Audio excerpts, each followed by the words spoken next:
Hello dear students, good morning to all of you. आज का जो लेक्चर है वो इलेक्ट्रिसिटी का फोर्थ लेक्चर है। पिछले लेक्चर में हम लोग ने पोटेंशियल और पोटेंशियल डिफरेंस को डिफाइन किया था और समझा था। उसके साथ ही हम लोग ने इलेक्ट्रिकल इक्विपमेंट को सिंबलिक रिप्रेजेंटेशन किया था। आज के लेक्चर में हम लोग डिस्कस करेंगे ओम्स लॉ क्या होता है। तो आज का जो लेक्चर होगा वो काफ़ी इम्पोर्टेंट होगा और इस चैप्टर का सबसे इम्पोर्टेंट लेक्चर होगा। तो शुरू करते हैं आज का lecture Ohm's law. Ohms law को एक साइंटिस्ट ने दिया था जिसका नाम था जॉर्ज साइमन ओम्स। इन्होंने क्या किया था कि एक एक्सपेरिमेंट किया था। इन्होंने क्या किया था बच्चों? एक एक्सपेरिमेंट किया था। एक्सपेरिमेंट में इन्होंने एक सर्किट बनाया जिसमें नाइक्रोम वायर को लिया जिसका लेंथ PQ है। नाइक्रोम वायर को लिया। कौन से वायर को लिया? नाइक्रोम, जिसका लेंथ क्या है? PQ लेंथ है। ठीक, अब इस सर्किट में उन्होंने एक एमीटर को लगाया जो कि इस सर्किट का करंट मेज़र करता है। एमीटर क्या मेज़र करता है बच्चों? करंट मेज़र करता है। ठीक है, उसके साथ ही एक स्विच लगाया जिससे ऑन ऑफ सर्किट को कर सकते हैं, और एक बैटरी लगाया जो वेरिएबल था, जिसके पोटेंशियल को क्या वैरी कर सकते थे, वोल्टेज को वैरी कर सकते थे। तो उन्होंने मान लेते हैं 4 उन्होंने लिया voltage, B = 1 volt, 2 volt, 3 volt and 4 volt. इन्होंने 4 सेल लिया जिसका वोल्टेज कितना था? 1 वोल्ट, 2 वोल्ट, 3 वोल्ट, 4 वोल्ट। अब इन्होंने क्या किया कि बारी बारी से इस सर्किट में वोल्टेज को लगाते गए। तो पहले लगाया 1 वोल्ट, तो 1 वोल्ट के करस्पॉन्डिंग इन्होंने देखा एमीटर में तो कुछ करंट था। तो मान लेते हैं उस करंट को कितना? 2 एम्पियर। कितना मान लेते हैं बच्चों? 2 एम्पियर। कितना वोल्टेज अप्लाई किए? 1 वोल्ट। ठीक है, अब 2 वोल्ट अप्लाई किए, 2 वोल्ट, तो उन्होंने पाया कि जो एमीटर रीडिंग दे रहा था वो 4 एम्पियर रीडिंग दे रहा था, 4 एम्पियर। अब जैसे ही 3 वोल्ट फिर से लगाया उन्होंने, 3 वोल्ट, तो एम्पियर रीडिंग क्या था? 6 एम्पियर। ठीक है, अब इन्होंने क्या किया कि एक ग्राफ को ड्रॉ किया, वोल्टेज और करंट के बीच वोल्टेज और करंट के बीच ग्राफ ड्रॉ किया। ठीक है, तो मान लेते हैं एक्स एक्सिस को वोल्टेज और वाई एक्सिस को करंट। तो देखो वोल्टेज लिया था इन्होंने 1 वोल्ट, 2 वोल्ट, 3 वोल्ट। इसका नाम दे देते हैं 1 वोल्ट, 2 वोल्ट, 3 वोल्ट। 1 वोल्ट के करस्पॉन्डिंग आई कितना था बच्चों? 2 एम्पियर। तो देखो यहाँ पे कितना था करंट? 2 एम्पियर। 2 वोल्ट के करस्पॉन्डिंग करंट कितना था? 4 ampere,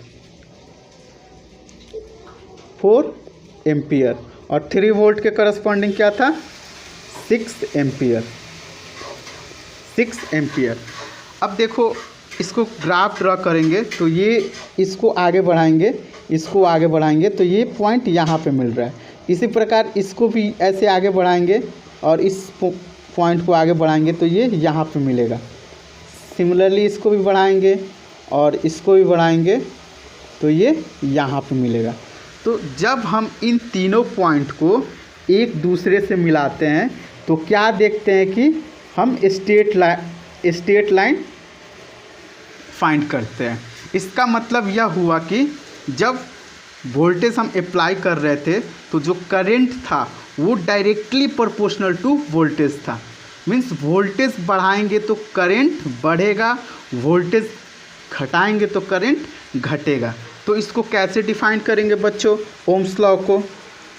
ohms law state that current passing through a conductor is directly proportional to the potential difference apply across. ठीक है, डायरेक्टली प्रोपोर्शनल टू किसके है बच्चों? पोटेंशियल डिफरेंस के।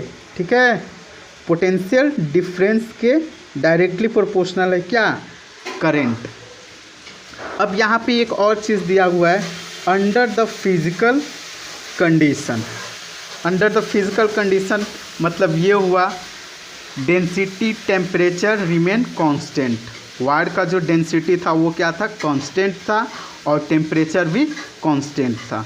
ठीक है, तो देखो करंट जो था वो किसके प्रोपोर्शनल था, वोल्टेज के, तो V प्रोपोर्शनल टू I। ठीक, अब यहाँ पे प्रोपोर्शनलिटी हटाएंगे तो एक कांस्टेंट टर्म आता है, तो ये हो जाएगा V इक्वल टू RI। इसको हम लिख सकते हैं V इक्वल टू IR। तो यहाँ पे इसको नाम दिया इन्होंने रेसिस्टेंस। R को क्या नाम दिया, एक कांस्टेंट था जिसका नाम था रेसिस्टेंस, R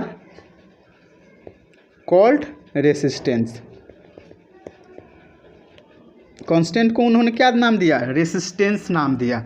तो यहाँ से R इक्वल टू क्या आ जाएगा बच्चों, R इक्वल टू आ जाएगा V अपॉन I। तो ये फॉर्मूला को याद रखना, R equal to V upon I या V इक्वल टू IR। इस फॉर्मूला को यूज़ करके इस चैप्टर के न्यूमेरिकल को सॉल्व करेंगे। ठीक है बच्चों, तो अब इन्होंने तो इसका नाम दे दिया रेसिस्टेंस, तो आखिर रेसिस्टेंस होता क्या है, इस चीज़ को अब हम समझते हैं। तो देखो रेसिस्टेंस जो होता है वो किसी भी कंडक्टिंग वायर का या मेटल के अंदर प्रॉपर्टी होता है जिसमें इलेक्ट्रॉन को फ्लो कराते हैं, तो वो उस इलेक्ट्रॉन को फ्लो करने में क्या करता है, बाधा डालता है, मतलब उसको रोकता है। तो रेसिस्टेंस क्या होता है बच्चों, और रेसिस्टेंस को कैसे डिफाइन करेंगे, it is the property of conductor due to which opposes the flow of charge. देखो मान लो ये मेरे पास कोई कंडक्टिंग वायर है, ठीक है, ये मेरे पास कोई कंडक्टिंग वायर है। तो देखो वायर के अंदर क्या होंगे, चार्ज होंगे। चार्ज मीन्स इलेक्ट्रॉन और प्रोटॉन। तो इलेक्ट्रॉन ये हो गए, मान लेते हैं इलेक्ट्रॉन को ही कंसीडर करते हैं, मान लो प्रोटॉन है, बस मैं प्रोटॉन को बना नहीं रहा हूँ। ठीक, अब जैसे ही इस वायर को हम किसी बैटरी से जोड़ते हैं, क्या करते हैं बच्चों, किसी बैटरी से कनेक्ट करते हैं, जिसका वोल्टेज क्या होता है, V वोल्ट होता है, वोल्टेज V वोल्ट। तो इलेक्ट्रॉन जो है वो देखो करंट किधर से किधर मूव करेगा बच्चों, बताओ, पॉजिटिव टर्मिनल से निगेटिव टर्मिनल। यहाँ पे करंट पॉजिटिव टर्मिनल से निगेटिव टर्मिनल, ठीक है, और इलेक्ट्रॉन किधर फ्लो होने लगेंगे, अपोजिट डायरेक्शन में। तो देखो यहाँ पे बोल रहा है रेसिस्टेंस जो होता है वो किसी कंडक्टर का प्रॉपर्टी होता है due to which it opposes the flow of charge. तो इस चार्ज मीन्स इलेक्ट्रॉन और प्रोटॉन के फ्लो को वो क्या करता है, रोकता है।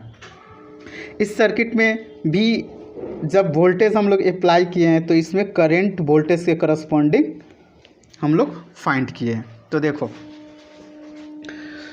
समझ गए बच्चों, आर क्या होता है, किसी भी कंडक्टर का प्रॉपर्टी होता है जो उस कंडक्टर में चार्ज के फ्लो का क्या करता है, अपोज करता है। ऐसा यूनिट ऑफ रेसिस्टेंस क्या होता है, ओम होता है। ऐसा यूनिट ऑफ रेसिस्टेंस क्या होता है, ओम होता है। जैसे मान लो मैंने लिखा 1 ओम। ओम को हम लोग रिप्रेजेंट करते हैं इस प्रकार के सिंबल से। ओम को हम लोग इस प्रकार के सिंबल से रिप्रेजेंट करते हैं। देखो इस प्रकार का सिंबल कहीं भी रहेगा तो उसको समझना क्या वो इंडिकेट कर रहा है, ओम। तो मैं किसी नंबर के आगे दे दूं ओम, तो ये किसको रिप्रेजेंट कर रहा है, रेसिस्टेंस को। ठीक है बच्चों, अब मैं लिखूं यहाँ पे 5 ओम, तो ये किसको रिप्रेजेंट कर रहा है, रेसिस्टेंस को। अब वही मैं बोल देता 2 एम्पियर, तो ये किसको बच्चों रिप्रेजेंट कर रहा है, करंट को रिप्रेजेंट कर रहा है। तो यहाँ पे हम लोग न्यूमेरिकल बनाते टाइम उसके यूनिट पे ध्यान देंगे, क्योंकि यूनिट से भी हम समझ सकते हैं कि क्वेश्चन में वो वैल्यू किस चीज़ का दिया हुआ है, और उस वैल्यू को पुट करेंगे फॉर्मूला में तो हम लोग क्वेश्चन को सॉल्व कर सकते हैं। तो ये हो गया, ऐसा यूनिट क्या होता है रेसिस्टेंस का, ओम। ऐसा यूनिट क्या होता है, ओम होता है। तो हम लोग ने बच्चों रेसिस्टेंस का फॉर्मूला क्या फाइंड किया, R equal to V upon I।